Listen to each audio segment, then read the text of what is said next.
Yo les frères, j'espère que vous n'êtes pas porteur du coronavirus. Pardon, j'espère que vous allez bien.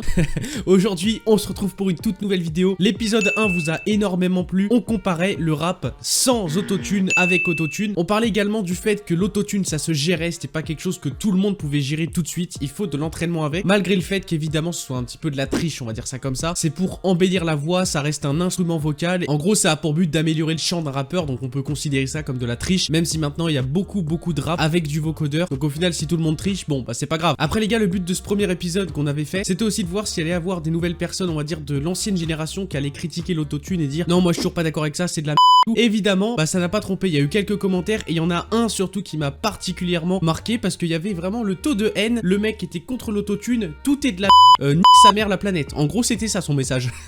Une société de merde où on bouffe de la merde, boit de la merde et écoutons de la merde. Je ne pense pas que dire c'est rentrer dans les mœurs, je parlais de l'autotune quand je disais ça, aide à l'évolution, ça aide juste à faire encore plus de merde, encore et toujours. Waouh putain mec, t'as dû passer une sacrée journée de merde pour me poster un commentaire avec autant de haine. Finalement il a quand même bien résumé le rap avec son commentaire parce que le rap c'est un petit peu la société, tu vois ce que je veux dire. Bref, on arrête de blablater les gars, on passe tout de suite à l'extrait numéro 1, SCH Auto. Il avait fait un live symphonique, je sais pas si certains s'en rappellent mais moi j'ai kiffé ma race. Alors c'est pas vraiment sans autotune, ils l'ont rajouté dans son micro, mais justement j'ai pris cet extrait là qu'on puisse voir ensemble que l'autotune se gère et que ça s'apprend. Ces pierres précieuses en témoignent, le ciel s'éclaire avec ou sans toi. Je quitterai ces mains, que je m'en sépare. Oh. Même si on arrête là, ça n'arrête pas. On kiffe et on n'arrête pas. On peut donc voir justement qu'SCH sur cet extrait, il gère plutôt bien son autotune. On sait très bien que l'autotune a été réglé avant l'enregistrement, c'est tout à fait logique et c'est ça aussi qui est bossé. Il y a différents styles d'autotune selon les voix et en fait, moi honnêtement, je vais être honnête avec vous. L'autotune s'est vraiment imposé en France quand Booba a sorti son épisode Futur en 2012 et c'est là je m'en rappelle, je me suis dit putain ça va vraiment gâcher le truc, au final ils vont tricher, ils vont tous mettre de l'autotune et tout. Mais si on regarde bien finalement, quand SCH il a de l'autotune, quand Jul a de l'autotune, quand Booba a de l'autotune, on reconnaît quand même leur voix, on reconnaît tout de suite qui c'est tu vois. Et moi j'avais peur que ça robotise un petit peu le rap et que ça l'industrialise et au final pas vraiment puisque je peux citer encore d'autres exemples, Naps, Soul King, quand ils mettent de l'autotune on entend que c'est leur voix, on sait que c'est leur son, donc au final c'est bien parce qu'ils gardent leur identité pour le rap et c'est pas forcément nocif. On a évolué au niveau de la technologie et heureusement il faut qu'on en profite. Bref, on va passer à l'extrait numéro 2. J'ai un flingue, je fais pas du château. Je suis au cas sans bracelet, oh. Pas mes canaux. Toute l'année, je te paye des nouvelles, je me paye une... Bon pour ce son il y a vraiment une toute petite partie avec autotune, 90% du son il le rappe SCH, d'ailleurs putain ce son je le kiffe, c'est un truc de ouf. Et au passage le dernier album d'SCH, une pépite. Mais encore sur cet extrait, SCH il abuse quand même pas énormément. L'autotune n'est pas extrêmement poussé sur cet extrait là. On peut voir que c'est quand même assez clean, même sans autotune. Bref, on peut passer à l'extrait numéro 3. Et attention, c'est un son qui date quand même un petit peu, mais qui a toujours fait un carton. Et je pense qu'à l'heure actuelle, il y a encore des gens qui l'écoutent. Air Max de Rimka et Nino. Et j'ai particulièrement mis cet extrait là pour une raison. Et on va écouter l'extrait avant. Et après, je vous explique pourquoi j'ai bien mis cet extrait là. Et c'est encore une fois du hip-hop symphonique. Voilà, donc c'est vraiment des enregistrements qui sont faits avec une symphonie derrière. Enfin, vraiment des instruments et tout. Je trouve ça tellement stylé, ça donne un tout petit style différent au son et je kiffe ma race. Je sais pas ce que vous en pensez, dites-moi en commentaire ce que vous en pensez de ce genre de vidéo. Je trouve que ça donne un nouveau souffle au son en fait et ça c'est vraiment cool. Bref, passons à l'extrait, je parle vraiment beaucoup trop sur cette vidéo, c'est un truc de ouf ça. J'ai passé la nuit me noter sur le banc, sur les lacets de mes Air Max, il reste un peu de sang. Elle apparaît puis disparaît sous mon volant. Il me reste encore un peu de rouge à lèvres sur le gland. Yeah. Non vraiment réécouter cet extrait c'est une dinguerie franchement. Juste l'autotune sur certains moments je le trouve pas terrible, je sais pas pourquoi, je trouve que ça donne un petit air un peu bizarre. Sur certains moments je sais pas, peut-être qu'il y a eu des bugs au niveau de leur micro, je sais pas. En tout cas je kiffe vraiment ma race. Et alors du coup pourquoi j'ai pris cet extrait là? Parce que Rimka pour moi c'est vraiment celui qui symbolise ancienne génération contre la nouvelle génération. Enfin et en fait Rimka si t'écoutes ses anciens sons, bon bah l'autotune etc c'était pas encore utilisé. On va écouter un extrait d'un ancien son de Rimka par exemple. C'était tellement bon que j'ai jeté mon cirage en rat. Avec 2-3 blédards on tape la discussion. Mahmoud peut pas s'empêcher de dire que je suis dans la chanson. Et maintenant un nouveau son tout récent de Rimka, Valise qu'on va prendre par exemple. Liasse de 10 000 euros, du millésime et wow.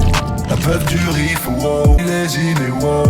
La peuf du riff, wow. Chargez les valises, wow. Rimka il est revenu il y a quoi? Ça doit faire maintenant 3-4 ans qu'il est revenu dans le rap, peut-être un petit peu plus. Et voilà, il a utilisé les nouveaux codes du rap, il continue à cartonner, il vit avec son temps, il essaye pas de se dire putain le codeur c'est de la merde, l'autotune c'est de la merde. Non, il se met dans le mood, même si lui avant le rap c'était pas ça pour lui. Aujourd'hui le rap c'est quoi? C'est une grosse partie kické, ensuite une partie avec autotune, kické, autotune, enfin c'est un petit peu ça les codes. La plupart du temps je pense notamment à Ornette La Frappe, qui utilise très bien ces codes là, je pense à Nino, enfin bref il y en a plein. Bref, on va passer à l'extrait numéro numéro 4, Ornette la Frappe qui était sur Skyrock avec Allumé, un son que je kiffe bien comme il faut aussi. Jalousie, j'hallucine, la résine m'adoucit. Avec elle, trop de soucis, fait divers, les gros titres, billets verts.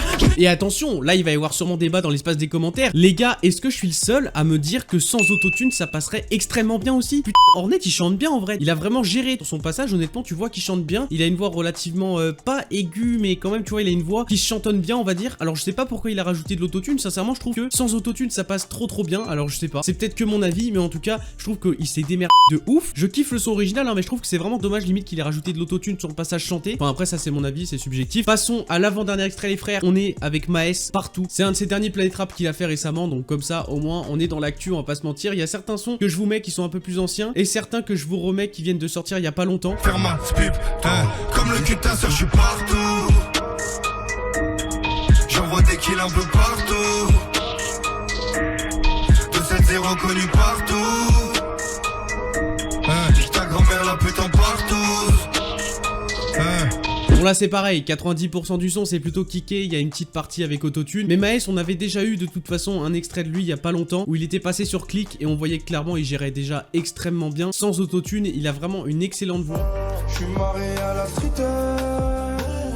Je suis marié à la street. En fait c'est comme Maître Gims, tu vois Maître Gims par exemple. Enfin Maes me fait penser à Maître Gims parce qu'il a une belle voix et j'ai l'impression que sur certains sons il pourrait ne pas mettre d'autotune comme Ornette la Frappe, on en a parlé juste avant. Ornette la Frappe, Maître Gims, il pourrait ne pas mettre d'autotune parce qu'ils ont une belle voix, mais quand même Maître Gims on va dire des trois c'est vraiment celui qui a la plus belle voix en tout cas de tous les extraits que j'ai vus. Je trouve ça vraiment dommage que sur certains sons il met de l'autotune. Je pense notamment à Baden Baden justement, le feat avec SCH sur le dernier album. 3 fois le million solo, est-ce que tu réalises? Quartier libre, les enfants maintenant qui veut tricher triche. Je représente l'Afrique, la France, l'Europe, l'Asique. On a trop souffert de l'ascétisme ascédique.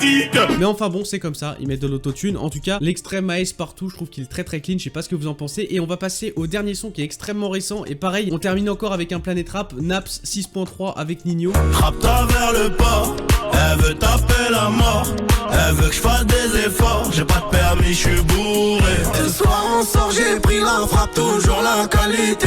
J'ai pas de garde du corps, c'est mon poteau, je suis quand même en sécurité. Bon et là je me suis tapé des barres les gars, on va pas se mentir. Nino c'est pareil, on en a parlé dans l'épisode 1, il a une voix qui passe relativement bien quand il chantonne etc. Naps par contre, franchement je vais être honnête hein, je vais être totalement honnête. Là entre ce que Naps a chanté et la partie autotunée derrière, ça n'a rien à voir. Naps il a une voix bien plus grave et d'ailleurs c'était une question que je me posais, donc au moins on a la réponse. Peut-être que vous avez la réponse grâce à cette vidéo aussi finalement, donc merci Martial hein. Et Michel, quoi? Non, pas du tout. Mais je me demandais s'il a vraiment réussi à aller dans ses aigus ce bâtard tu vois. Non pas du tout, l'autotune l'a bien aidé, même s'il a quand même dû sûrement mettre une grosse voix aiguë quand même un minimum pour que ça passe. On voit que là il a une voix quand même relativement plus grave sur son passage chanté Naps, mais on lui en veut pas, voilà, le son il est hyper clean. Voilà 6.3 avec Nino, j'ai envie de te dire ça va devenir un classique des sons en boîte etc. Parce que voilà, perso c'est un son que je saigne déjà et je sais qu'on va l'entendre dans toutes les boîtes de France. On va l'entendre cet été, enfin ça va être un son qui va rester encore pendant un bon moment, un peu comme Air Max de Rimka et de Nino, bah c'est un hit finalement. Et t'inquiète bientôt je les cache, avec Toto je suis maintenant. Une grosse paire de go, une rafale, je suis dans ton rôle. Pas de cocaïne dans mon nez, mais je fume les jours. J'ai dit pas de cocaïne dans mon nez, mais je fume les jours. Jamais.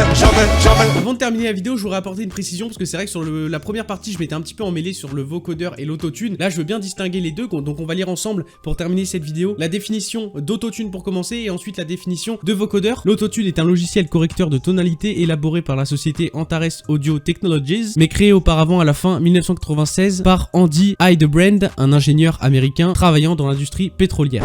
Mais c'est pas le sujet, Martial, on s'en bat les couilles. Oui, bon, je disais la page Wikipédia, je déconne. Initialement, l'autotune est un logiciel correcteur de voix permettant de chanter juste, et le vocodeur ou vocodeur, il y a deux orthographes anglais-français, est un dispositif électronique de traitement du signal sonore. Son nom, contradiction de voice coder, codeur de voix en anglais, a été francisé en vocodeur. Il analyse les principales composantes spectrales de la voix ou d'un autre son et fabrique un son synthétique à partir du résultat de cette analyse. Donc voilà, au moins on a une définition des deux, on connaît la différence, même si Seb Lafrite il y a pas mal de temps, je me rappelle, avait fait une vidéo là-dessus, il expliquait très bien ce que c'était la différence entre le vocodeur et l'autotune. Mais au moins voilà, maintenant dans cette vidéo, il y aura pas de commentaire de ouais, tu t'es trompé. Oui, c'est vrai que je m'étais un petit peu emmêlé les pinceaux dans l'épisode 1. Je sais reconnaître mes torts. Enfin bref, je vous fais des bisous les gars, c'était Martial, portez-vous bien. Ciao ciao.